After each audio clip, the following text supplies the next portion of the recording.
Hello, my name is Germana. I am creating some wellness videos, and this is number 2 of 3 for this week. And it's about our personal needs, how to find out what our limiting beliefs are that stop us from getting our needs met, and how to start to correct those. So I'm going to quickly go through.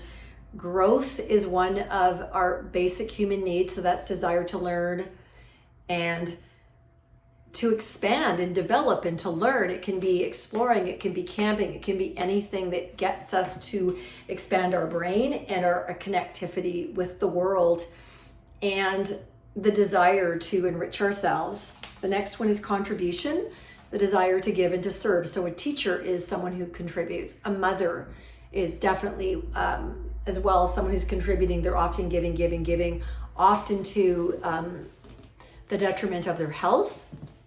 And so we're going to loop back to that. Significance, the desire to be seen, to be recognized, to be appreciated, to be wanted. And that also comes from some people that have been abandoned. If you've had a life of being abandoned or not feeling like you matter, then that lack of getting that significance need met will create overworking, trying to get other people to notice that you're enough. And it's never enough unless you consciously fill that bucket. Uncertainty, novelty, again, that's variety. That's being a little bit wild. That's, getting on a motorcycle or jumping out of an airplane, or some people buy things they can't afford by doing that because they want to get that need met for that thrill, and then they create financial trauma, which is certainly not the good way of doing it. Love and connection. So when we have a need for love and connection and we're not able to get it met, it's usually because we have a core wound. So I'm going to loop that all back. And then certainty, the desire to feel safe. For someone who doesn't know how to feel safe, they will often become kind of monk-like. They'll often become a little bit antisocial. They'll often be grumpy because they don't feel safe. So we want to talk about common limiting beliefs, and this is critical because these beliefs often run our lives. And I've said this earlier, that the decisions and beliefs that run our life are installed usually from conception. And I know that sounds weird, but we'll pick up on our parents' energy and make a decision about the world or our value or our worth, and we'll integrate it as a felt sense. And that just begins to be our new, what we think the world is and how we have to cope. So that goes from conception all the way to 8 years old. And so if we don't heal these wounds, the part of us that's running our life is 8 years old and younger and using very outdated information. So if somebody wants to, say, build themselves up in an area of their life, say they want love and connection, and they have a core wound that says, I am bad inside, their behavior is going to be very strange. It's going to be erratic. They're not going to know how to feel safe in their quest for love or in their ability to keep and maintain love. Another one that is so common in this world is, I am not enough. And that is probably the plague. When people think they are not enough, they often overwork. They don't let themselves receive connection. They feel guilty, they feel bad, they self-guilt, they self-shame. And they never let themselves enjoy life because they actually believe that if they do, something bad will happen, unfortunately. And then here's another one for someone who may have a hard time with growth or contribution. If they believe that they are stupid, and that could be transferred over. These are all messages that we don't realize are playing in the background of our subconscious mind, and that fuels our behavior. So we're going to go back to something called BTEH, a belief system. These are limiting beliefs, create thoughts that say, oh, I have to hide, or I'm not safe. With emotions, go towards or away, and then that becomes a person's life script. Another one, I'm going to share a number of them. If I am unseen and unheard, will I step up and show up in relationships, or will I be mousy and hide in the corner? We'll hide in the corner. We'll try to be small, even if there's a part of us that wants to come out. Another one that's very common for people that have been neglected or abused, I don't belong. They might feel like they don't belong in their family. They weren't celebrated, they weren't seen. So then what happens in the world, they don't connect. They don't let people in because they actually, that core belief, I don't belong, will stop them. And it's the subconscious trying to protect them from being hurt, believe it or not. I am disconnected can come up in many, many ways for particularly, I think, the young people now, because a lot of people, their parents are so busy working that they don't actually celebrate or tune to their child. They don't know how to. Everyone's just running around and everyone's on a cell phone or an iPad. And so then the connection that the subconscious goes to is the electronic device, which doesn't really work. It creates addiction and grief and loss. And it's, unfortunately, it's a setup for addiction and suicide because they're not getting a need for love and connection met that works. So some people will have a pet for love and connection. Some people have a person for love and connection.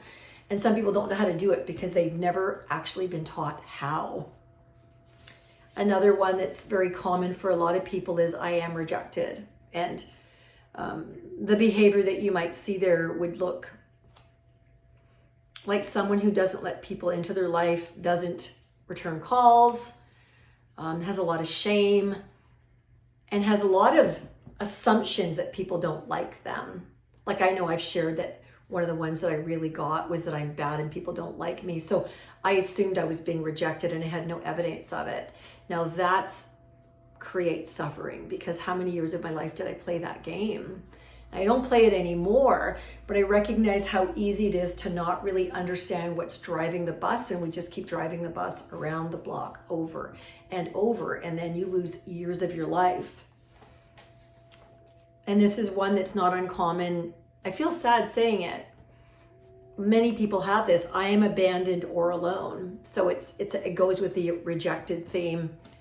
Often a part of us will have a part of us that feels abandoned. And the question goes like this, are we willing to step in and say, I'm here for you? You know, I love this thing about placing my hand on my chest and asking my body, you know, is this good for me? And when I'm doing that, I am actually rescuing myself. I'm asking my body, I'm not going with my mind. I'm asking my body, is this good for me? Does this bring me joy? I love that question because most people don't stop to ask. They just go and they're on an automatic default setting. So if there's someone that has a tendency of feeling like they don't belong or they're not wanted, one of the ways to interrupt that or abandon is to actually touch, you know, how can I take care of you today? How can I be your friend today? And those are the pieces that I'm offering you. You become like your own loving person. Another one for some people is I am weak. I think that would often come from a child that, you know, felt helpless as well. I am unworthy. A lot of people have that. A lot of people feel that under the crust. And then they never really give themselves permission to succeed. They never really give themselves permission to believe in themselves because they're letting that core wound run their choices. So that belief creates thoughts. People don't like me. I'm stupid. I'm bad. I'm unworthy. And then you've got the emotions and then you've got the actions, and that begins to be that person's full life script. So this is all designed to begin to break that up. I don't matter. Boy, I had that one. And that goes with self-abandonment. So how do you show yourself that you matter? You know, do you have a bath? Do you wear fresh clothes? Do you write it on the mirror in your bathroom, you know, with a nice felt pen that you can wipe off? I matter, you matter, we matter. Really important to understand that this is a whole other world. I am disliked. I am excluded. There's behaviors that go with all of these. I am trapped or stuck. You'll often see this happen with some of the attachment styles. Once they get into a relationship, they don't know how to feel safe.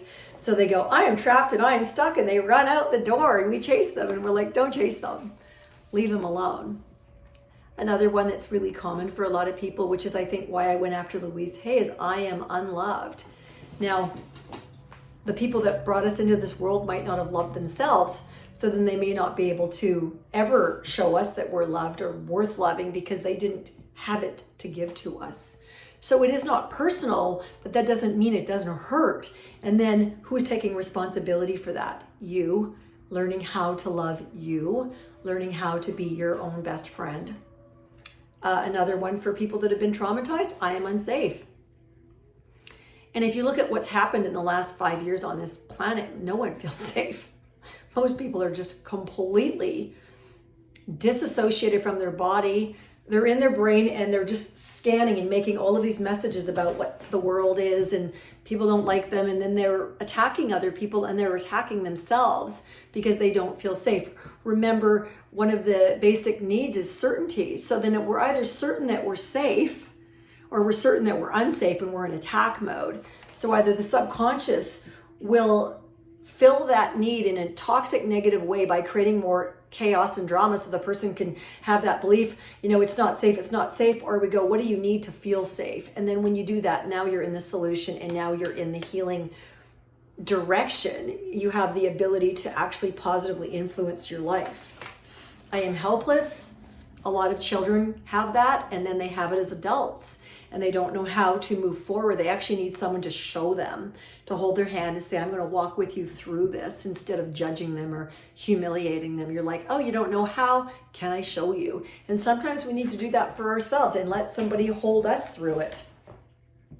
This is a really big one for a lot of people at this time. There's something wrong with me. And if we believe that, we'll make something up. And we'll constantly be in that manhole. There's something wrong with me. And in reality, when you peel away all of the limiting beliefs, all that's left underneath is we are an energetic being. Our thoughts are like bullets. Our thoughts are energy and they create our lives. So if we're saying things to our body and ourselves that are loving, kind, supportive, accurate, and true, our health improves radically, our relationships, our finances improve, everything improves because how we're in relationship to ourselves. On the other hand, if we are living in that default setting, we are basically statistics, and it's quite sad. I am unimportant. That's a very, very common belief for people. And when that comes, they check out, or they try to buy their importance, or they try to buy their joy instead of recognizing that they are important just the way that they are. And here's another one that's really common. I am disrespected. The question then goes, am I chronically disrespecting myself because I think I'm disrespected, or am I assuming other people are disrespecting me? And if we don't have evidence, then we can't assume that what our brain is telling us is true, which is actually the crazy thing. If you let yourself tell yourself this and you don't have evidence, you are actually hurting yourself and damaging your ability to have a quality life. I am powerless or have no control. And that's often a trauma response. We need to, again, bring back the pieces that allow us to get our needs met. How do I feel safe? That's the biggest one for most people. How do I create certainty financially, intellectually, emotionally, spiritually, physically? Every area of our life needs to gently have that connection. Love and connection. Am I capable of loving myself? Because if I can't love me, it doesn't matter what you bring to the table. I will not receive it. I'll find a way to make you wrong, particularly if one of these limiting beliefs are running the show. Uncertainty, novelty, variety. We need something new once in a while, or we go a little bit nuts. Significance. We need to feel like we matter. We can't try to get that outside of ourselves. We need to consciously bring it inside. I see you. We get our toenails done, whatever it is. Some people get really grandiose, and some people, you'll see way too much skin on Facebook. You're like, holy moly, you're definitely looking for recognition and significance, and it's sad. And then contribution, the desire to give, the desire to serve, and of course growth, which I love. I love teaching people. So this is the second of 3 for this week. And I hope that you got something here, and I'm going to bring you more tools and more solutions. Thank you for watching.